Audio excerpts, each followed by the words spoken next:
Hello and welcome back to another exciting episode. We hope you enjoy it. Oh, don't forget, if you can please subscribe and share, because we really like to see those subscription numbers go up, and we appreciate all those people who have subscribed in the past. So thank you very much. Now without further ado, on with the video.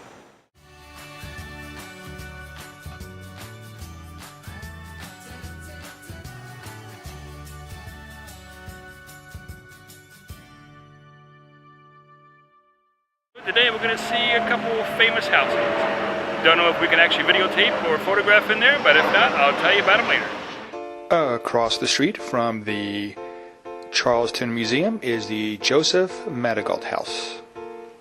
Oh, by the way, the tickets are sold at the Charleston Museum.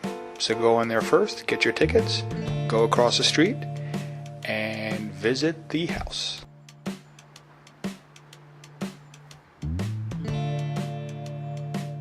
One of Charleston's most exquisite antebellum structures, the Joseph Manigault House, built in 1803, reflects the urban lifestyle of a wealthy, rich planting family and the enslaved African Americans who lived there.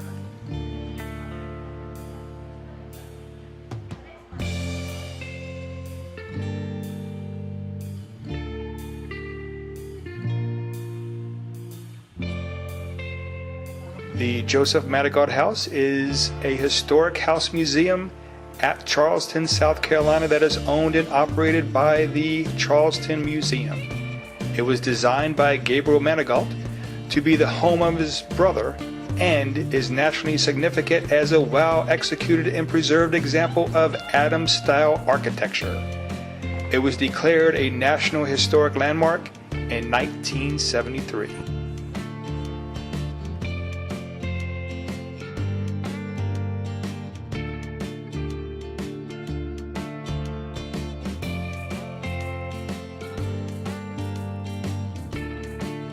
The Manigault House is located near the center of Charleston Peninsula, at the corner of Meeting and John Streets.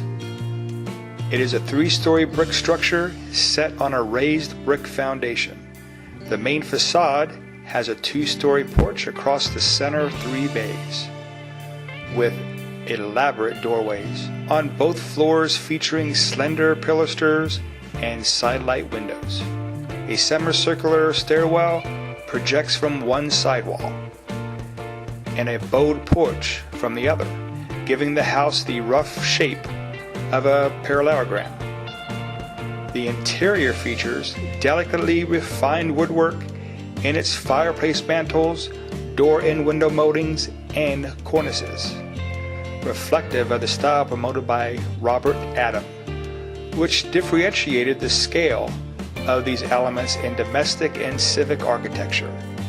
The gatehouse standing near the property entrance is an architectural folly. The house, again, that was built in 1803 for Joseph. It was designed by his brother Gabriel. Gabriel studied architecture in London before the American Revolutionary War, and was familiar with Robert Adams' design principles. This was the first major work of his to be exhibited with these principles, and was also one of the first houses in Charleston that was not obviously based on the standard single house and double house models that were then commonly used. The house also includes a number of construction elements designed to minimize problems with pests. Mr. Manigault's executors sold the house in 1852 to George Reynolds Jr. before it was passed on to John S. Riggs in 1864. In 1920, the house was threatened with demolition to make way for a gas station. In response, a group of Charlestonians organized a preservation group which would become the Preservation Society of Charleston, of which they saved the house.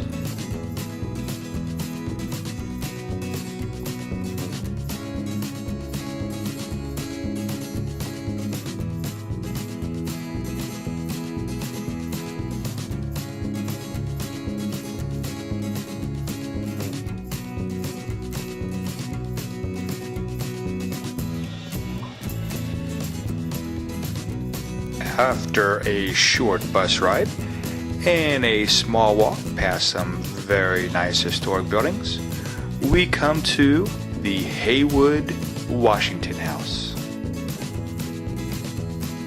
Built in 1772, the Georgian-style double house was the town home of Thomas Heyward Jr., one of 4 South Carolina signers of the Declaration of Independence. The property features the only 1740s kitchen building open to the public in Charleston, as well as formal gardens featuring plants commonly used in the South Carolina Lowcountry in the late 18th century.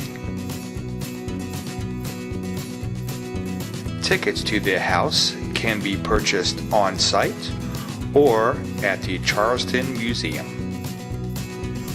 The Heyward-Washington House is a historic house museum at 87 Church Street in Charleston, South Carolina. It was where George Washington stayed during his 1791 visit to the city. It is now owned and operated by the Charleston Museum. Furnished for the late 18th century, the house includes a collection of Charleston-made furniture and other structures including the carriage shed and 1740s kitchen building. The house was declared a National Historic Landmark in 1970. This Georgian-style double house was the town home of Thomas Heyward Jr., a Patriot leader and artillery officer with the South Carolina militia during the American Revolutionary War. Heyward was captured when the British took Charleston in 1780. He was exiled to St. Augustine, Florida, but was exchanged in 1781. The city rented this house to George Washington during the president's week-long Charleston stay in May of 1791. And it has traditionally been called the Heyward-Washington House.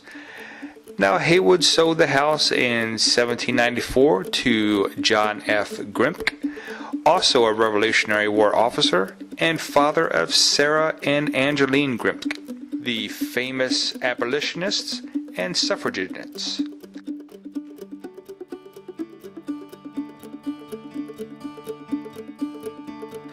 It was acquired by the Museum of Charleston in 1929, opened the following year as Charleston's first historic house museum, and was recognized as a National Historic Landmark in 1978.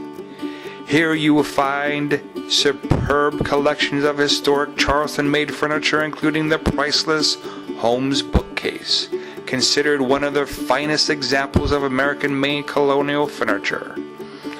The property also features the only 1740s kitchen building open to the public in Charleston, as well as formal gardens featuring plants commonly used in the South Carolina Lowcountry in the late 18th century.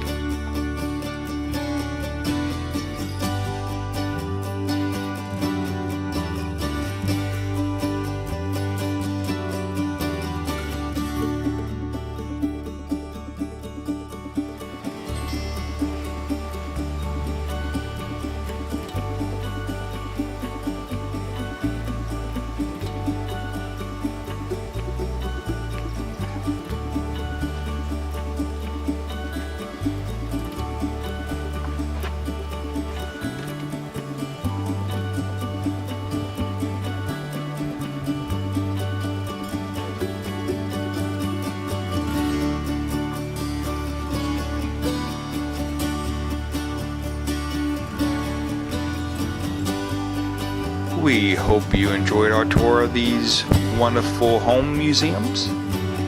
And as always, have a great day.